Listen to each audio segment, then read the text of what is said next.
Pretty much my alarm starts ringing at 3:15. I snooze it about 48 times. Once I get up, wash my face with some extremely cold fucking water, brush my teeth, get in the car. From Long Island to Long Island City is about like a 40-minute drive with no traffic where I'm at. Pick up the push cart, have my donuts and everything laid out ready for when I get there. So all I gotta do is pull in, and then I get to the spot, and I pretty much just wait for the people to come.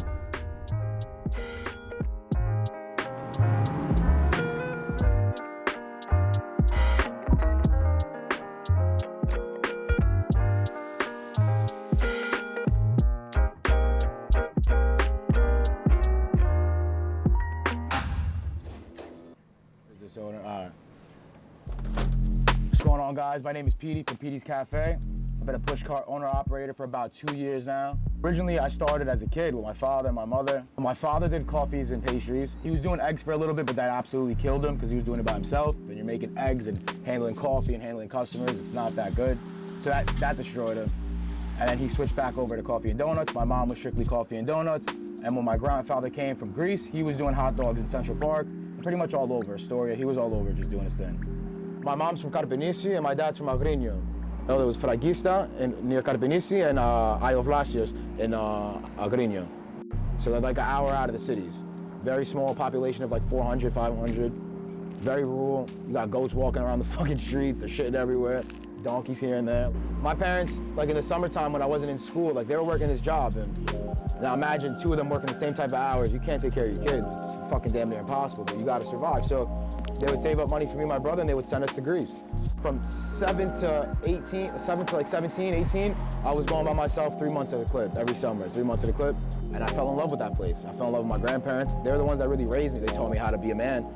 So it was a crazy upbringing, because I would go from the concrete jungle to straight fucking dirt roads. What I'm doing.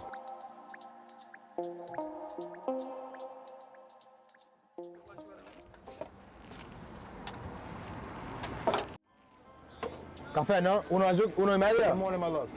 How are we? Medium.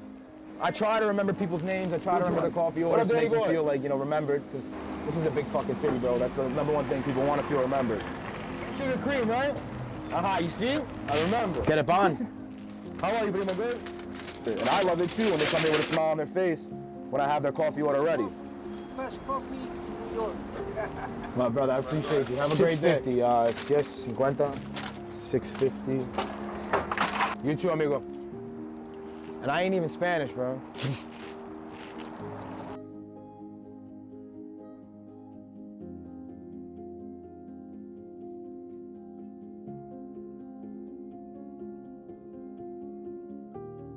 So I sell bagels with cream cheese, bagels with butter, butter rolls. It's a lot of Danishes like the almond croissant, the apple turnover. Top hitter right there, the apple turnover. A lot of people sleep on that shit. Cinnamon croissant, cinnamon cigars, raisin Danish, cherry cheese Danish. I got the big donuts, like the coffee rolls, those are the OGs. I got donuts, I got muffins, and that's pretty much it. I like to keep it nice and simple. I don't really want extra shit.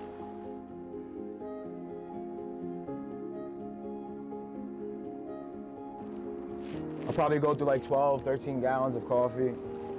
Just like hot coffee maybe, and then 3 more gallons of like iced coffee. Like I said, it all depends. Today I could probably sell shit. Today, like yesterday was one of my best days. Today could probably be one of my worst days, because a lot of people are off today.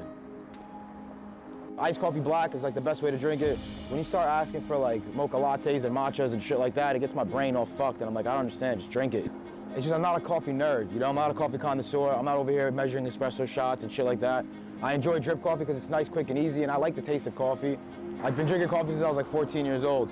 I've seen my dad do it for all his life, so I was like, all right, I could do this. If he could do this, I could do this, and I can make a living. I mean, he raised me and my brother, so I was like, all right, this will work. But times are different now, especially with the push cart scene, especially with money in general, man, so it's like, my dad used to sell coffee for 50 cents, and he fucking got us a house, he got us to school, he got us this.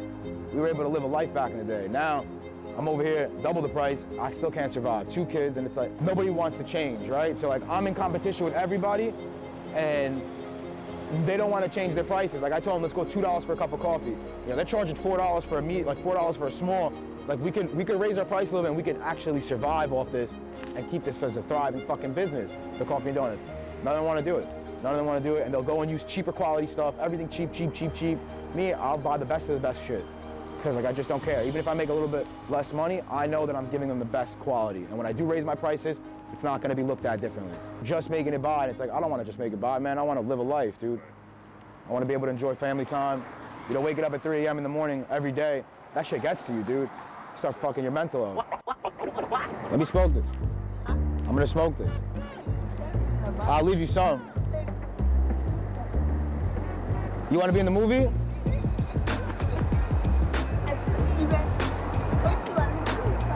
Here, dear. Can I finish this movie real quick? Can you give me like 10 minutes? Let me finish this. You wanna sing a song? Get out of the street though so you don't get hit by a car.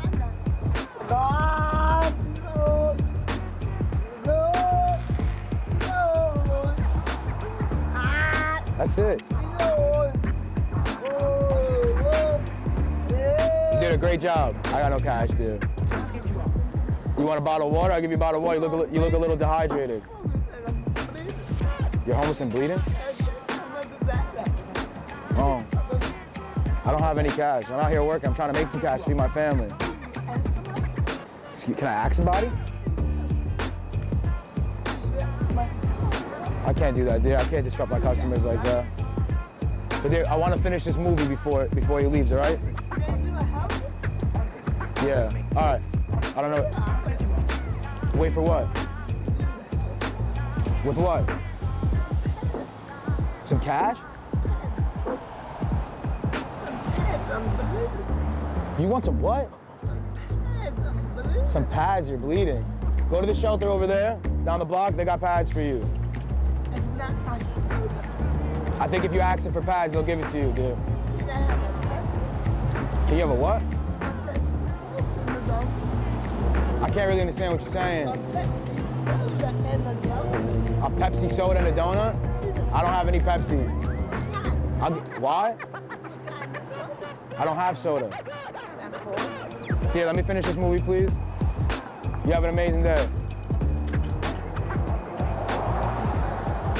I dragged that a little too long. I'm sorry about that. This is the shit you gotta deal with every fucking day.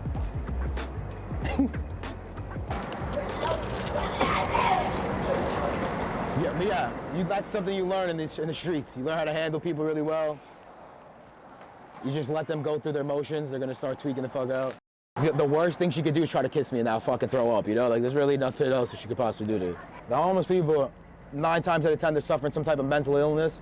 And like, I feel like we're all mentally insane a little bit, so if you just kind of put your feet in their shoes for a second, like, all right, I see homeless people like this, and it just like reminds me how grateful I should really fucking be. This guy, Vito, I don't know if a lot of you guys, if you guys don't follow me on social media, it's PETEYSWORLD, you'll see a lot of videos of Vito, and he was a homeless guy in the shelter, and he was just lost, you know, lost. Like, sometimes I get emotional just thinking about it. He had like such a fucked up life, you know? And I guess he's not all there yet, you know, in the head. His mom used to take care of him a lot, and his mom was suffering from dementia, and they were homeless together for a long time, and he always thought that she was gonna get out. He's like, once my mom gets better, you know, we're gonna go get an apartment. Once my mom gets better, we're gonna go in an apartment. I'm like, your mom got dementia? And he's like, yeah, it's pretty bad. And so did his dad too. I'm like, in my head, I'm like, his mom's not coming out, bro. Like, it's, you know, it's game over. So for some reason, I latched onto him, and I wanted to push him to be a better person. So I had him over here. He was running errands for me. We were taking videos together. He used to like to draw, so I would take his drawings, I'd post it on social media, I'd sell it for like 150 bucks, 200 bucks, just to put money in his books, and just, you know, I just wanted to motivate him, to show him like, yo, you could do anything you have your mind to. You know, anything you want, like, we could get it done.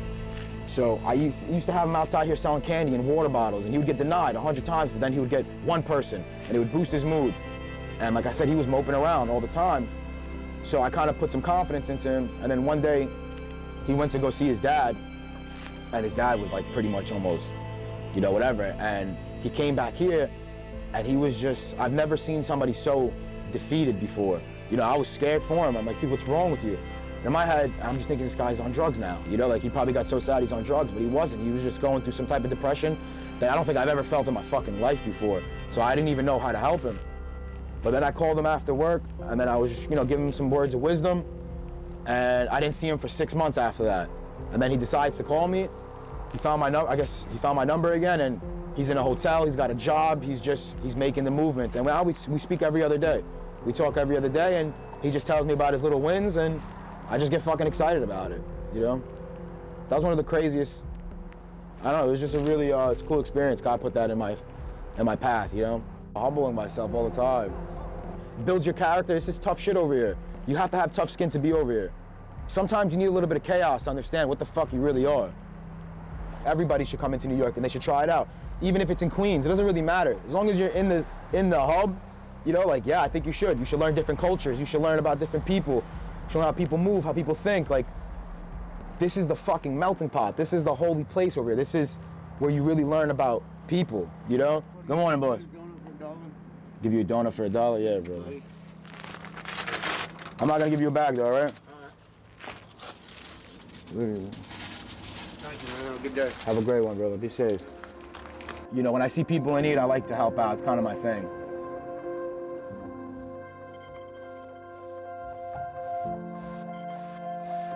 Thanks for coming to check me out over here at 32nd and Park. Hope to see you guys soon.